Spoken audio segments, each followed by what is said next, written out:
Salut à tous, on se retrouve ce soir pour le débrief du match du Real Madrid qui joue ce soir en Ligue des Champions, ce huitième de finale aller du côté de l'Atalanta Bergame. Et score final 1-0 pour le Real Madrid, très bon résultat en vue du match retour qui aura lieu au mois de mars. Parce que déjà c'est une victoire et surtout une victoire à l'extérieur. Donc ils sont quand même bien partis pour se qualifier en quart de finale.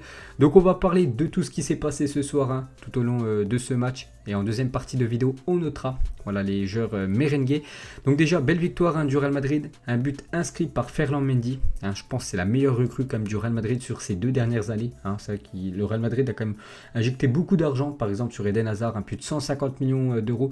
Mais ils ont recruté aussi Ferland Mendy. Et pour moi, c'est vraiment lui qui assure en tant que recrue sur les 2 dernières années. Vraiment, il a été bon ce soir, Ferland Mendy, parce que déjà, il est buteur.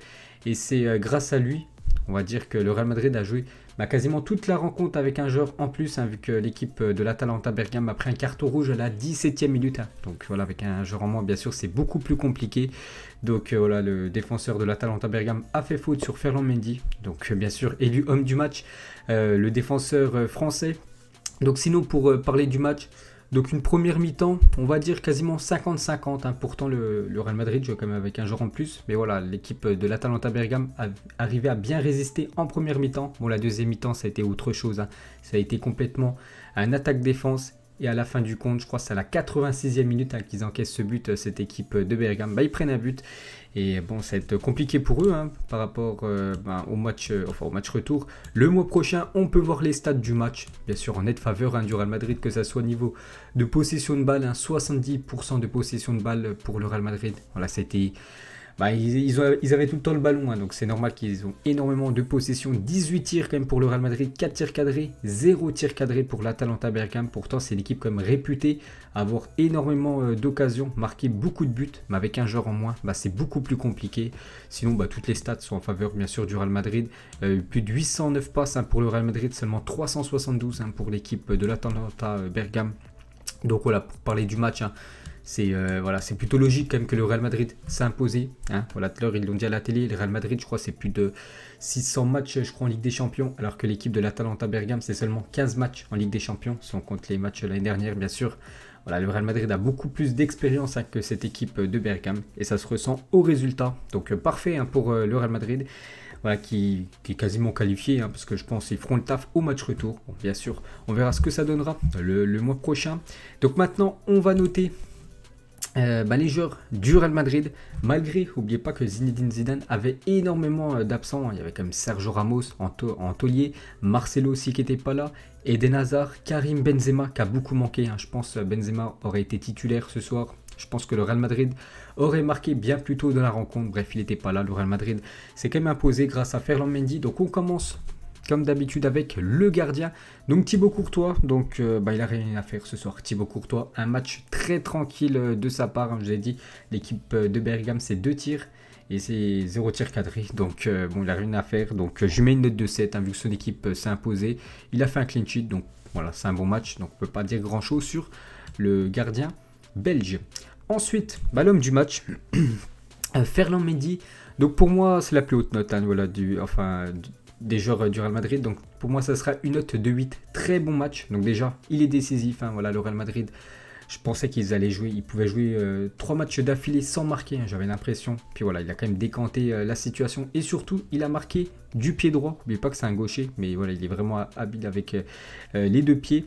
Donc une magnifique frappe de Ferland Mendy. Et comme je l'ai dit les gars, en première mi-temps, c'est lui qui obtient la faute. Et surtout le carton rouge. Et après Bergame, ça n'a pas été le même match bien sûr.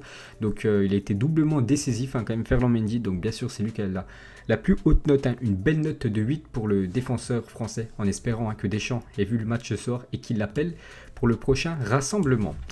Ensuite Nacho et Raphaël Varane. Ils ont fait quasiment le même match les deux. L'équipe de Bergame a très peu eu d'occasion, je l'ai dit, seulement 2 frappes. Donc ils n'ont rien à faire, Nacho et Raphaël Varane. Nacho a failli marquer quand même en première mi-temps une belle percée. Dommage, tu sens que c'est pas numéro 9, il a fait une grosse frappe au-dessus des buts. Sinon, match, pour parler défensivement, ça a été solide, ils n'ont rien à faire. Donc une note de 7 pour Nacho et Raphaël Varane. Varane, capitaine ce soir, match très tranquille. Vasquez aussi les gars, une note de 7. Donc n'oubliez pas que lui, de base, c'est un ailier droit. Et vu que Carvajal voilà, est blessé, donc c'est lui bien sûr qui joue hein, sur ce côté droit. Donc lui aussi, hein, il n'a pas eu grand chose à faire, mais il a surtout aussi apporté beaucoup offensivement quand même. Vasquez, on l'a beaucoup vu devant, vu qu'il joue avec un joueur en moins. Donc c'est pour ça que les latéraux du Real Madrid pouvaient apporter beaucoup offensivement. Donc on l'a beaucoup vu, hein, pour moi c'est une belle note hein, de 7, c'est un bon match de sa part. On passe au milieu de terrain. Donc Casemiro, les gars, je mets une note de 6. Ah, malgré tous les autres, j'aurais mis minimum 7. Pour Casemiro, pour moi, c'est 6. Je sais qu'il peut faire bien mieux. Bon, 6, c'est quand même un match satisfaisant. Donc, voilà, il était un petit peu en dessous par rapport aux deux autres milieux. Hein. Voilà, Toni Kroos et Luka Modric. Mais bien sûr, il a fait son match. Dommage pour lui, il a pris un carton jaune. Hein, pour ceux qui ont suivi ma vidéo cet après-midi, les gars, je vous avais dit, s'il prenait un carton jaune, il sera suspendu pour le match retour. Donc il a pris un carton jaune en plus très tôt dans le match, donc il ne sera pas là. Donc une note de 6 hein, pour le milieu brésilien.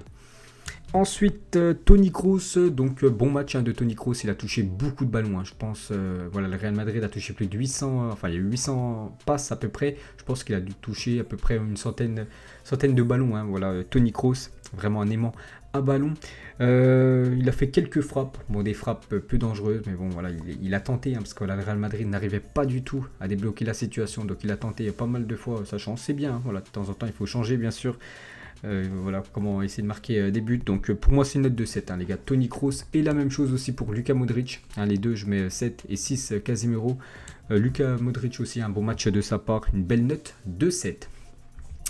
Ensuite on passe offensivement. Donc Isco, je pensais pas qu'il allait être titulaire. Du coup ça a été une petite surprise quand même de Zinedine Zidane. Donc Isco, pour moi, il est un petit peu déçu, les gars, ce soir. Hein. Pour moi, c'est un match moyen. Hein. Donc, voilà, défensivement, ça a été hein, pour l'équipe voilà, du Real Madrid qui a concédé très peu d'occasions. Mais offensivement, hein, ils ont joué quand même avec un joueur en plus, quasiment plus de 70 minutes du match. Ils n'ont pas réussi à marquer. Donc, bien sûr, les attaquants du Real Madrid, ils ont des notes plutôt basses hein, par rapport aux défenseurs. Donc, Isco a une note de 5. C'est vrai qu'il a touché pas mal de ballons. Mais le problème, c'est dans le dernier geste, le dernier dribble, tout ça, il perdait à chaque fois le ballon, bien sûr, Isco. Tu sens qu'il n'est pas en condition. Hein. Voilà, la dernière fois qu'il était titulaire, il avait dit à la télé tout à l'heure, c'était lors du match de Copa del Rey, où le Real Madrid s'était fait éliminer. Donc ça remonte quasiment à plus de 2 mois, hein, facilement. Donc une note de 5 hein, pour Isco. Un match moyen. Ensuite, on va parler de Vinicius Junior, le premier de sortie. Hein, j'ai été un peu surpris du choix de Zinedine Zidane de faire sortir Vinicius Junior.